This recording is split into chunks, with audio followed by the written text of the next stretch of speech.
that right now. All right, so we'll jump right into it. This is called a fireside chat. So if that's an unfamiliar term, as Josh was telling me, it sounds kind of funny. It is just really a name for having a casual chat, regardless of if there's a fireplace behind you or not. So today we brought in Judy McMillan Evans, who's down in High River, Alberta, who is very experienced in the investment cooperative world. We also have a few other folks here that are quite involved in the co-op world. So I will ask everybody to just throw in the chat who you are, what your involvement is with cooperatives, or if it's just out of curiosity, and if so, you know, what questions do you have? And just feel free to engage and throw your hand up or put questions in the chat. We're such a small group, we can probably just unmute and share questions, but I'll get us started with a few, Judy. So thanks for coming. I know it's been a morning full of meetings and being on Zoom, so thanks for coming today. Well, maybe just start, Judy, with you telling us a bit about your background and your involvement with investment co-ops. It's kind of nice to see Diana here, because one of the things I do in my life is I'm an instructor for Mount Royal's continuing education program and have been for 30 years. So I'm an old bag. I've been around the block a long time, and in two primary fields, community development and education. So I have worked and managed projects all over Southern Alberta, primarily in a rural context. And I teach business, nonprofit management, strategic management, those kinds of things. So it's back in about 2011-12, I was working on contracts for the Community Futures Association in Alberta, and was approached by Alberta Community and Cooperative to work on a project called Unleashing Local Capital. So that's my first exposure to Alberta Community and Cooperative and what an opportunity development cooperative was. And I have to tell you, it was life-changing. So I've always lived in rural communities and always worked in rural communities. And it was like, wow, in community economic development, this is a tool or a process that I'd never seen before. And it really flashed me back to growing up in a small farming community of how people used to do things 80, 100 years ago. So I'm going to coin some of Dan Oler's words. It's modern day barn raising, where a community has a need and you tap into local talent and local financial resources to fill that need. It took me a while to get my head wrapped around it, because an ODC is quite different than what my generation or some of your generations are used to doing. Is we've gotten away since World War II. We've gotten away from local people creating their own economic future. We've turned to government, all levels of government, for dollars to make things happen. And so over my lifetime, I've met many people who were very wealthy in communities that would say, oh, well, my apologies, I'll turn that on. I've met many people who were wealthy that thought, oh, there's a need, so we'll just, us wealthy people will put our money into our community and make things happen. To me, ODCs are a way for me, you, young people, seniors, people without massive wealth to have a positive economic impact in their community, and to watch their RSP money, their TFSA, their savings to grow and impact. And so it creates a different kind of linkage between a citizen and their community, which is really, really powerful. And that's what makes a place a home. That's a really nice way to think about it. Can you, Judy, could you maybe dig in a little to the individual projects that you've been involved with, or investment co-ops you've been involved with, and how they came to be? So there's been two that I've been primarily involved in. One was in the town of Blairmore. So that was on the project that I worked with South and Alberta Community and Cooperative on in 2012 timeframe. And there was a building on the main street that was pretty much, you know, it was maybe 100 years old, one of those two-story flat front rural buildings that you see. And it was up for sale on an estate sale. And the community decided to buy it and renovate it and turn the top floor or top level into 4 apartments and the primary level into 2 retail spaces. So the community came together through an ODC and raised the money to buy the building and make the renovations.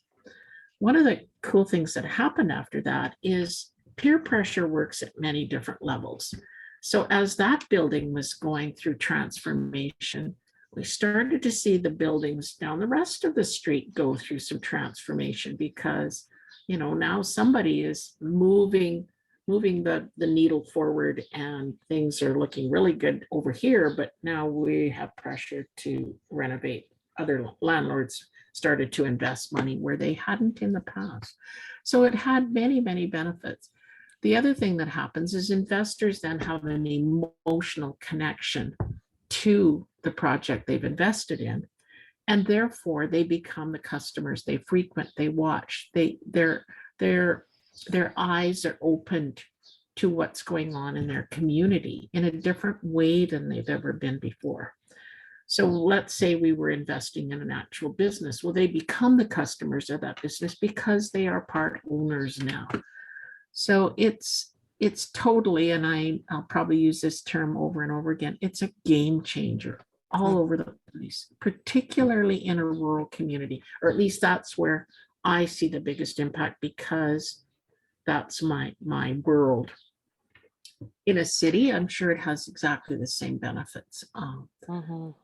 And where else do we get to put our savings into our own community? Typically, our savings go into through a financial institution, and we have no idea where it's working. We have no idea what the economic impacts are, the impact to the people. So this creates a heartfelt connection between our resources, our community, and its future.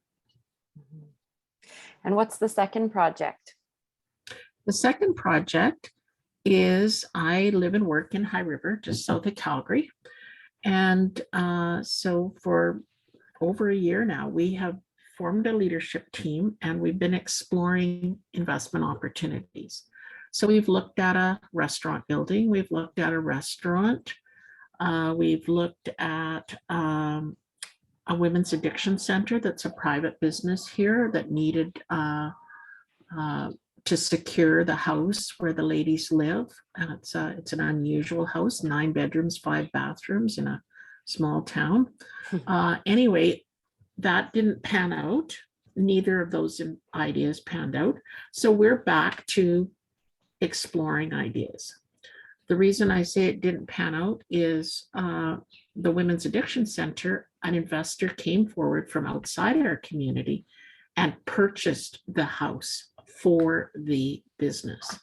So an investor did make a huge investment in our community. It just wasn't our local people.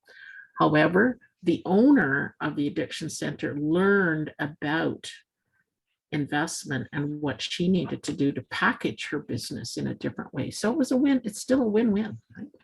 So now what we're doing is the leadership team. We're going to go through a new process. And of course, we formed a leadership team during COVID. So we know each other kind of, sort of within our own community, but we've never sat down and met face to face. So in July, we will be coming together and we'll be defining in a framework that we've not done. What are the criteria that we're looking for? What does our community need? And how can we tie the ODC directly? So it's a process we should have done right from the get-go, but we didn't. So now we're reinventing and we're starting over. So again, everything you work on in this kind of context, there's lessons learned and best practices.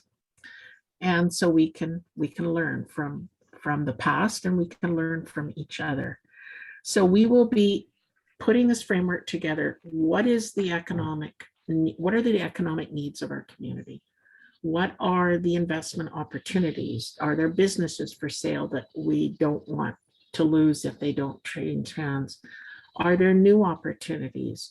Is there energy opportunities? So there's just no end of questions. So we'll be coming together and forming a tighter collaboration between each other and putting this framework together. And I'm very excited about that process. That's really exciting. Yeah, you talked a lot about the impact it has on the community and the output, like that impact is huge. What about like the inputs, the people's time and the organization that goes into starting an investment co-op?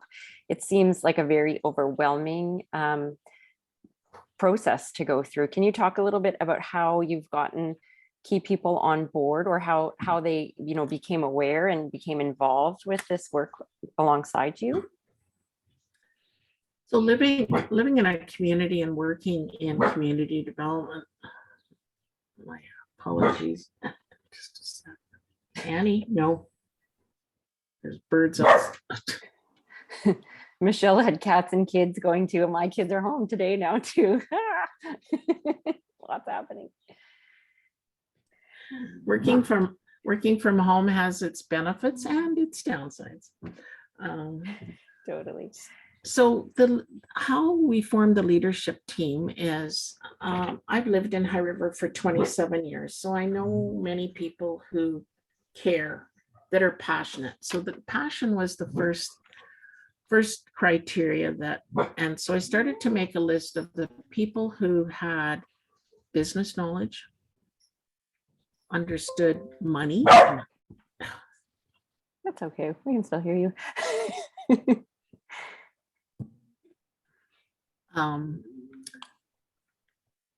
And had business knowledge, understand some economics and money, and are really passionate about the community, completely committed to the community. So I made a list of people that I knew well and started approaching them. And of course, as often happens, when you talk to one person, they know somebody else and they know somebody else. So a group came together. Some of those people have moved on to other aspects and priorities in their life. So we're down to 7 people, which is a nice size group. We were at 12. And so some of them know each other, but I'm excited about them coming together in July for this planning process, because some of them have never met each other other than on Zoom. And so those were my criteria: passion, business, and money. Not meaning that they had to have money, they understand money. Gotcha. And what about networks, their own individual networks? Did you try to have some overlap of? Yes, Yeah, absolutely. Yeah. And one of the organizations I approached was the local Chamber of Commerce. Told them about the project, and they also helped identify opportunity or people that could be on the leadership team. I'm still really fascinated by this. Was it hard to get those folks that you identified on board with the concept? Like, do they see it as a risky endeavor or something, you know, that does the time commitment scare them away? Or the biggest area of risk that we've talked about is, what if we select an idea and we tap into our family and friends for their money and the idea fails? So we need to make sure that we mitigate that risk and fear as much as possible by doing our proper due diligence, being very open and transparent about the decision-making process, what the money will be used for, how it will be paid back. So the business case, basically. Yeah, great. I recently read some research that the ideal group to move work forward is between 5 to 8 people. So with your 7 number, like, that really resonates, that's the perfect number. That's great. Does anyone in the audience have questions as I kind of go through a list I've created? But if there's, I mean, keep that in mind and throw your hand up at any point, and we'll call on you when we're ready. You talked a little bit about how you identified investment opportunities, so we touched on that. You talked a little bit about that value that it brings to the various communities Tell us a bit more, I guess, about the investment cooperative structure. Like, what does this even look like for those who are not familiar with cooperatives? Maybe Seth can chime in here too a little bit, but like co-ops kind of 101, what would you need to articulate to founding members that you want to bring on board, or community members you're trying to inform of this opportunity? What do we need to know? What is an investment co-op? So great question, Bridget, because not everybody understands what a co-op is. Mhm. They might be members of a co-op, but they may not understand the actual structure of it. And meaning, so in this case, in an ODC, each investor is a member of the co-op, and the co-op is the investor into the project, the idea, the business, whatever it is. And so under the Alberta Securities Commission, we have a lot of rules we have to follow about how we're structured and how we actually gather the money from the investors, what information. So one of our leadership team contacted me this week and he said, well, let's go do a massive radio and newspaper campaign in our community looking for ideas and investors. Well, we have a framework of rules set out by Alberta Securities Commission made, and those rules are around protecting the Alberta investor. So we have to follow those rules or we set ourselves off on the wrong foot right from the get-go and create a failure. And so much of the history of Alberta Securities is around what has gone wrong in the past with investment, where people were taken advantage of, their money was lost. So we need to understand co-ops, we need to understand legalities. There's a whole bunch of capacity building, and that takes time. Mhm. That all of that then has to line up with whatever we're investing in. Yeah, it's a really complicated puzzle. Super interesting. Okay, maybe we'll hop over to V and your question. And this is a past student of yours, Judy. Don, good to see you. Yeah, you look fantastic. Oh, this isn't my question, but what deal did you make and who did you make it with to continue to look so good? It's not my question. My question is actually, you mentioned like the investing and not knowing where your money goes, and I think see that as a huge problem in the world. Just like what we all want investments, a lot of us don't have them. Where is that money going and what is it being used for? This is a light, I think, in this. Do you see some future where, we can eliminate this investing where we don't know where our money is going and move it back to we know exactly where it's going? It's local and it's helping everyone. It's helping us where we live. I think you just beautifully defined what an ODC is really all about. You get to watch your money working right before your own eyes. So do you see some future? And it sounds like you need a process, like a solid process to get these set up. And how does it go? Do you like just set up, they just pop up and they keep going and grow and then consolidate and then they keep growing, or what? Well, I have a saying, and maybe you've heard me say it, Seth. As soon as you put people in the equation, things start to get messy. And then you put people and their money into the equation, it gets 2 times messier. So we need, as you've said, Ron, we need to have structure, we need to have rules, and we need to have a framework to work with. Otherwise, it's too easy to be perceived that this is a scam. And of course, we're surrounded by scams every day. So we need to be really, we need to be structured, and we need to be very clear, and we need to know that we're going to have to answer a lot of questions. Because if we build the capacity and understanding in Joe, and Joe fully understands an ODC and why he would put his money in, then Joe will tell Sam, and Sam will tell Mary. and it will spread and the capacity will grow within the community. But if we don't share that capacity correctly and we create misunderstandings, we create mistrust and it'll fail. Well, you're just making me think maybe there's an opportunity for technology to validate, keep OCDs honest, and help people to know that this is not a scam. This is a real thing, and your money is, it's a bit of a gamble. It's an investment, so it's not 100% secure, but you can see it working or not.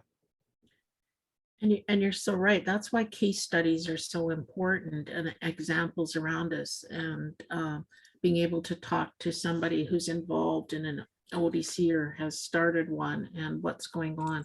So go back to any of us who studied marketing and the bell curve of marketing. We've got the innovators, we've got the early adopters, and we have to go through those processes and build those knowledges and connections to people who have experienced it and it's worked for. Like this. Yeah, that's great. You talk about technology. This is a bit of a sidebar, but a lot of Web3 technology or blockchain technology there are frequent comparisons to the cooperative model. So that's a really interesting rabbit hole to go down, which if you have time, I recommend it. Yeah, Web3 is just emerging, isn't it? Yeah. There's a lot of comparisons being drawn already. So it's very cool. But back to the topic. Judy, maybe you can tell us a bit more of, you talk about people and money and things get messy, of course. What are some of the biggest challenges, those and others that you've had to overcome with some of these groups, and how have you or are working to overcome them? Challenges. Everybody has emotional connections to ideas. So for instance, when we were exploring the restaurant idea, it's an iconic restaurant in our community that's often used as a film set. And, but some people don't like the food. Some people didn't like the owner. Some people know the high risk of restaurants. And so the negativity and maybe it's all part of risk mitigation. Being able to sit down as a leadership team and really hash out ideas helps everyone see the same picture.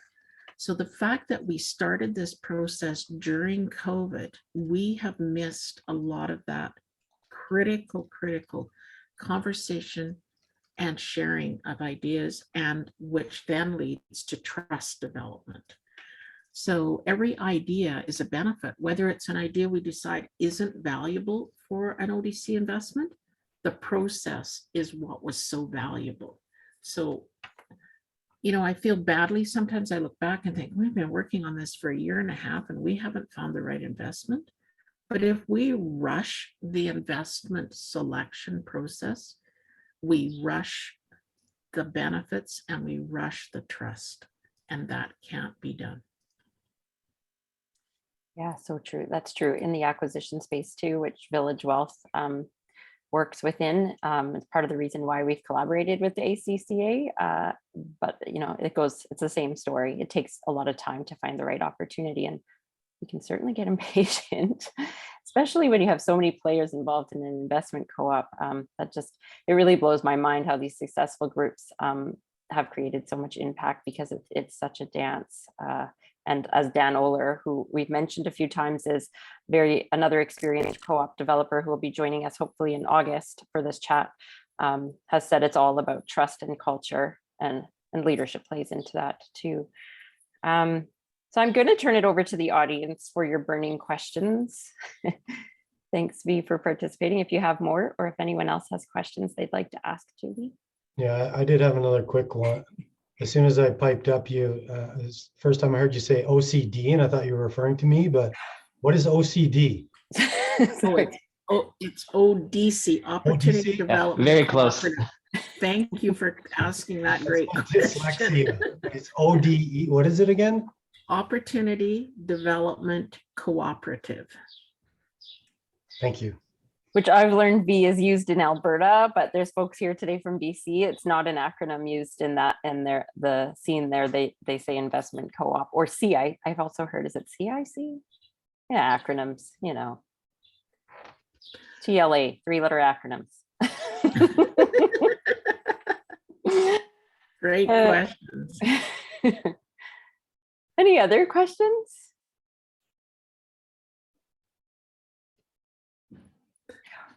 Yeah, Diana.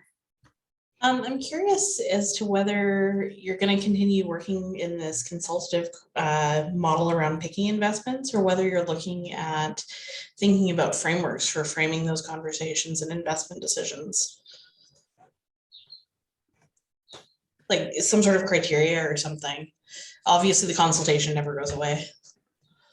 Great question, Diana. So what we'll be doing in July is creating that framework, almost like I'm thinking at it almost like a mind map of, okay, and if we had 10 investments before us, and we want this framework to align with the economic needs of our communities. So just like any community development project, everything's got to be based on need.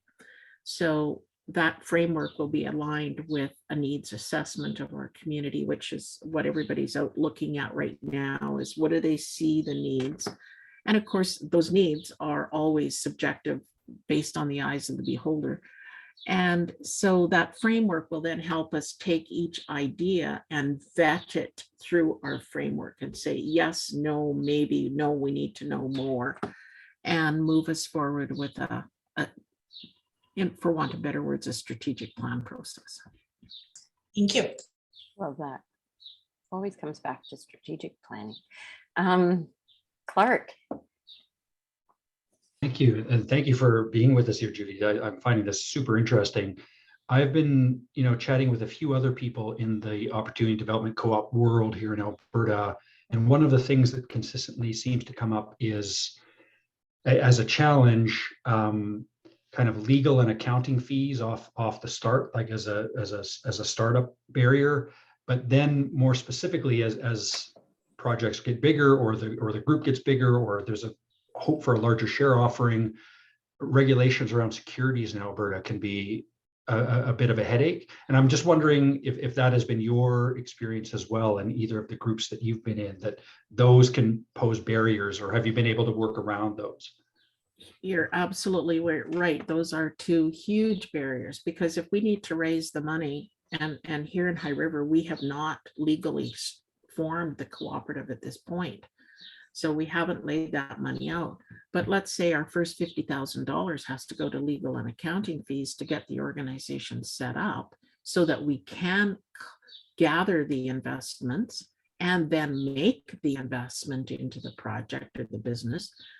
All of that takes time, and someone has to be driving that, and someone carries the risk for all of it, because of course all of that can't happen for free. So it's definitely a barrier. And as you say, Clark, understanding the Securities Commission rules of how investments have to work. It can't be emotional decisions, and it can't be, oh, we've picked an investment and tomorrow we're going to make our investment and go get our friends and family's money. We have to follow that beautiful structure. And so I'm thinking on ballpark, and Seth, you tell me what you think, but once we make an investment idea, it could be 3 to 6 months before we're ready to accept anyone's money, because we have to get that. It's like building a house. If we don't have the foundation properly built, it's going to fail. So you're right, it is a barrier. But I think it's a bit of the shift in the thinking, as well as we were talking about, like a leadership group being formed, them believing in the idea, and then committing at the outset to shoulder some of those development costs, seeing how those are wrapped into the overall project cost, and being diluted across the overall raise. So yeah, that initial $50,000 or $20,000 or $10,000 commitment to get things started, to be able to have a legally incorporated cooperative that can sell shares that are exempt market shares, that a local security, and everything's above board, is is an investment to get it started, but ideally that then leverages the rest of the other dollars to come through. If the group is willing to commit to that, that also shows that there's a group behind it believing in the project and making it easier for other investors to come in. And I think that needs to be in mind as within the group formation is how long will it take and how much will it cost? As long, even if it's a high number and if it's a long time period, I think that's fine, that people can plan around that. These are big projects and have, costs and timelines that will play to that. So I think it's really important to understand, when is it a group carrying the weight themselves and doing the volunteer work and working through the application process, learning how to be a co-op, engage in their community. That's mostly volunteer work. When do they have to pay a professional that's going to make sure that they're protected, that they have the right risk disclosure, that they're compliant with the Securities Commission and things like that. So it is a bit kind of a sequencing. But I think if the group has a good strategy, a good vision for what they want to do, those costs are seen, as part of the investment and going forward. So it is a lot of money, but relative to the size of the project and the local impact, it's only a portion of it. So we need to kind of keep that in mind. But it is a lot of money, and then to be ready to invest other people's money is a big undertaking there too. So we kind of have to realize that and understand that some of that does require some professionals. On the other hand, a group that's willing to do the work can also help to bring those costs down. And I think if they're committed to the goal, then that builds some accountability. If they've put their money and their skin in the game, that'll really connect the project and hopefully advance it on the timeline that they've created. Totally. Any other questions? Yeah, I got one. Hi, Judy. Great start to this fireside. My question is, how do you guys get out in the marketplace once you formed your ODC to kind of wave the flag to say, hey, we're interested in investing in you and our community? Sorry, I'm on my bike if I'm breathing heavy. So what we've done so far is tapped into the leadership team's network of knowledge and resources and contacts within the community. So just as an example, one that we approached and they told us to go away is a business that was there was a divorce happening. It was a family-owned business, and the couple wasn't sure how they were one had to buy the other out or what they were going to do. And so one of our leadership team knew this couple well, approached them, and they told him to go away. So, not everything is going to pan out, and not everybody understands what we're trying to do. So it's a process of elimination. If you have 10 ideas, 10 options that you've identified in your community, and you explore each one of them based on some criteria, some will come to the surface and some will disappear. And so it's kind of like looking at a menu and trying to pick what we want to invest in. So a really good question of how that process happens. So again, it's all back to even community trust, because an entrepreneur or somebody that needs some dollars either to start a business, expand a business, sell a business, whatever, they need to be able to trust the person that is approaching them. So we really need to look at, so something I want to do with the leadership team is map out who do they know and what industry sectors do they have expertise in, so that we know who our spokesperson is, who will be the explorer, I'm calling it. That's good.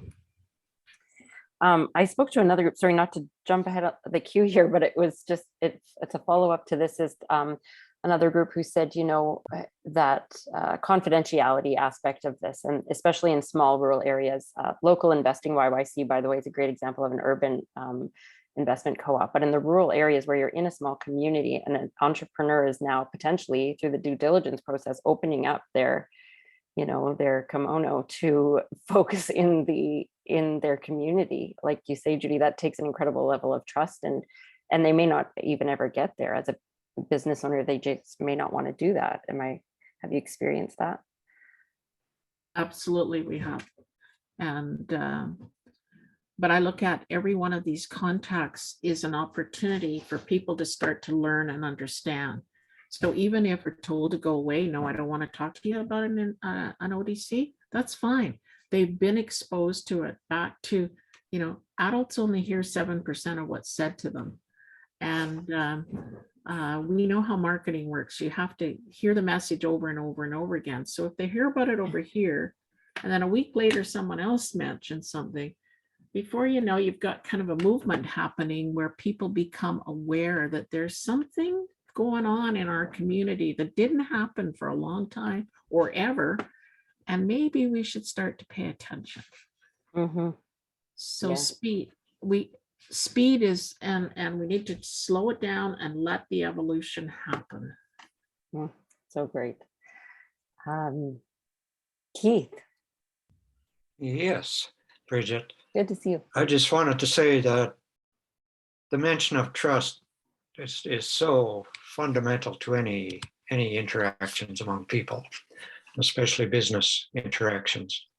So our co-ops on the other side of that coin now, we're sort of looking for funding for a big project we're contemplating. And I'd just like to reinforce what Seth was saying about know the costs of legal requirements and the timelines. So what he is saying was dead on from both sides of the picture. Thanks. Awesome. Thanks for joining, Keith. B, you have another question? Yeah, I think just want to ask, where in the world, I know there's co-ops, cooperatives and the different types and investment ones happening in Alberta and BC, probably across Canada. Where else in the world are they really, either investment co-ops or just co-ops in general, really gaining traction? But anyone can answer. Seth, do you want to jump in? Yeah, there's co-ops are a global movement. There's co-ops in pretty much every country, and all subscribing to, the 7 cooperative principles. And really, democratic ownership and control is really that key piece. And I think that there's lots of innovation happening, I think, in lots of different areas. In the United States, we're seeing a tremendous amount of headway around business succession, where they're converting businesses to worker-owned firms. And that's been really successful. In the United Kingdom, we're seeing lots around local investing, as well as having different structures for kind of a blended model of not-for-profit and co-ops that are able to offer an investment share. There's lots of different examples. Like, I think that kind of speaks to it, because it is a localized model, and it's providing a governance system for people to own something in their community or in the local economy. That's where a lot of the innovation happens. So you do see such a great range of variants, but also sometimes it's because you have a different Cooperatives Act even in here in Canada, in every different province, innovation might look a bit different. So in the United States, there's a lot of tax incentives to sell your business to your workers. So we're seeing lots of worker co-ops, but that's also been based on a lot of lobbying and other initiatives. But what I'm saying is that although you might see co-op innovation in one area, sometimes it's hard to adopt it in the other. There might be something in that community that they've identified a common need. There might be a regulatory environment that helps them. There might be local financial institutions that are, saying we want to lend specifically to co-ops. If you don't have that in your jurisdiction, it's going to be tougher sledding. But at the same time, because it's based on what's in the community and how they want to use it, that's where, again, we see a lot of that variance and innovation. So I don't think I answered your question, but I think if you are interested in starting a co-op, often that's the starting point of saying, who else is doing this? Somebody somewhere else in the world probably has a similar problem, and they might have a co-op. The co-op world is a lot smaller than, say, the corporate world. And if you send them an email and say, hey, how did you do it? I'd love to learn a little bit more. I'd say more times often than not, they're willing to do that. And I think that that's a really interesting way to approach that with curiosity and say, yeah, what's the best part about your co-op? What's the worst part about your co-op? And you might get some really good insight on how, how it all works. But yeah. Yeah, I think thank you. That's kind of what attracted me here is people want to invest money, need to invest money for their retirement and whatnot. Why not do it locally? Why not do it and just untangle all of this corporate stuff? And I can't even imagine how bad it is, but and I'm sure there's plenty of examples to show us how bad it is. What about government? Where in the world is the government really supporting this kind of thinking? If I may jump in there for a minute, I was just researching something about directorships and governance of co-ops on the internet. And on the first page of results, I was getting information from South Africa, Zambia, Tanzania, New Zealand, Australia. So my brief little window there was, wow, it's the same language all over the world. They're doing the same things. So I think if we're sort of stymied, or if we have blinders on here in Alberta and Canada, it's not a good thing. And we might find something that's useful in the wider world, just like Seth says, by reaching out. Keith, what was it you were searching there again? Oh, I'm a new director to my co-op, and I was just looking up some questions I had about director responsibilities and legalities, things like that. Okay, thank you. Welcome. Go ahead, Clark. A two-pronged question, probably one for Seth and one for Judy, one broad and one kind of particular to Judy's case. Just a hair of background, I'm actually a political scientist by training, so my mind tends to wander away from the marketing stuff to the kind of the political side of these questions almost by accident, and I try not to let it, but I'm curious about, well, I guess for Seth,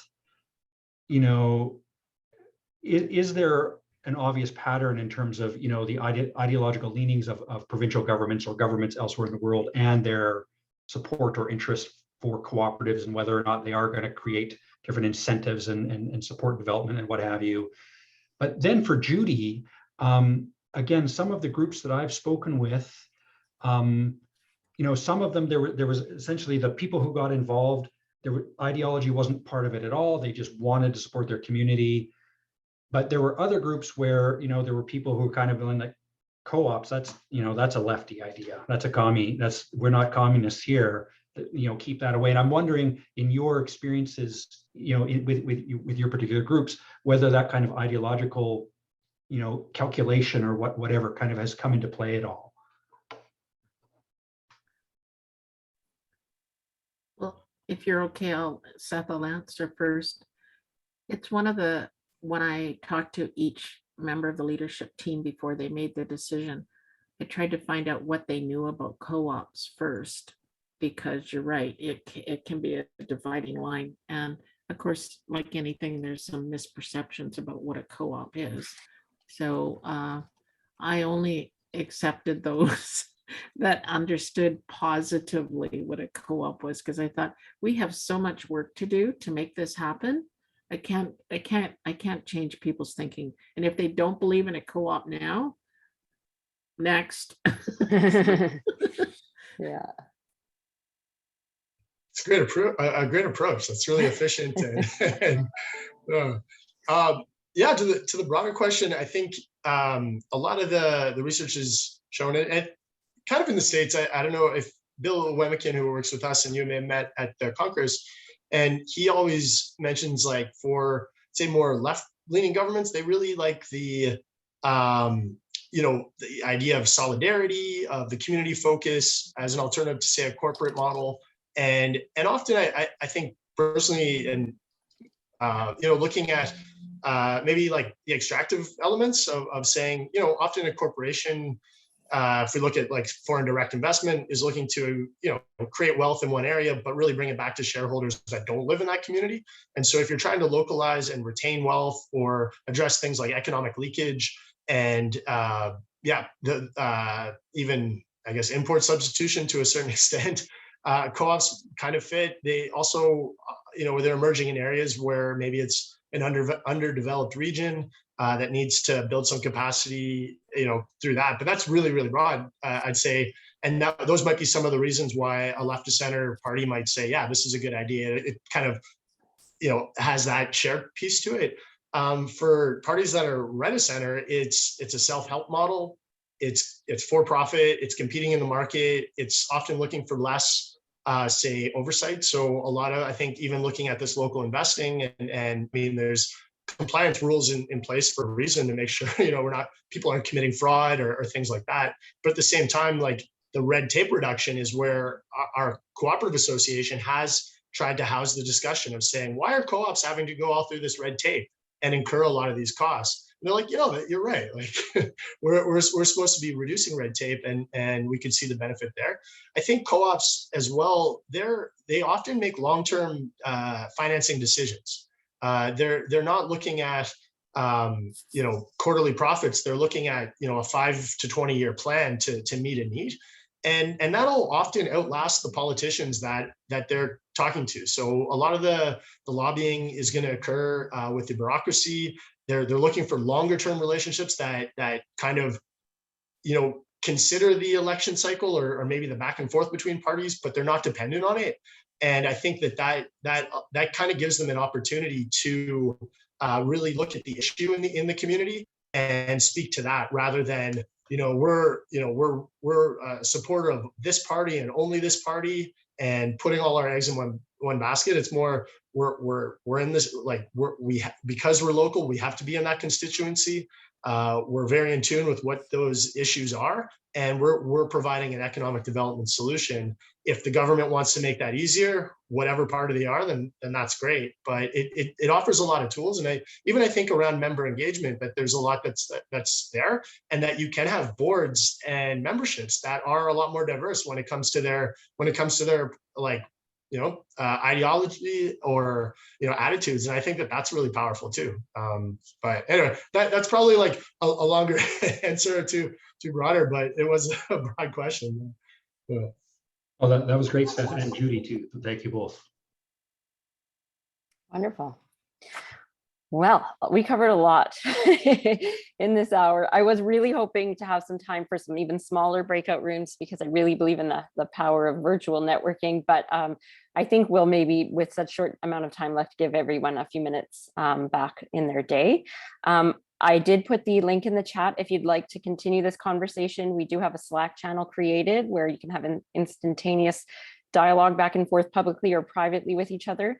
I'll also mention that Village Wealth recently featured a blog which talks about some different ways in which investment co-ops have come to life.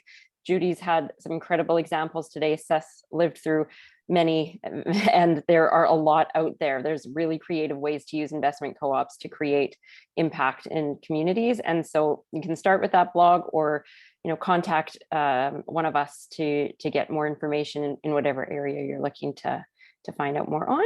And please share these fireside chats, though Josh feels we should change the name, to your networks. Was really great to have V here today, who comes from another network of mine, and then of course knows other people because it's a small world. So let's keep pushing those tendrils out and getting new folks to join the conversation. We will have Dan Oler, who was one of the founding leaders of the Sangudo Cooperative, which, if you look that up, is another incredible story. So we'll pick his brain next month, and there'll be more to come in the months following that. So thank you, Judy. Thank you, Seth. And thank you all for taking time. Thanks, Judy. What a pleasure. And let's keep changing the world. Very fun. Yeah.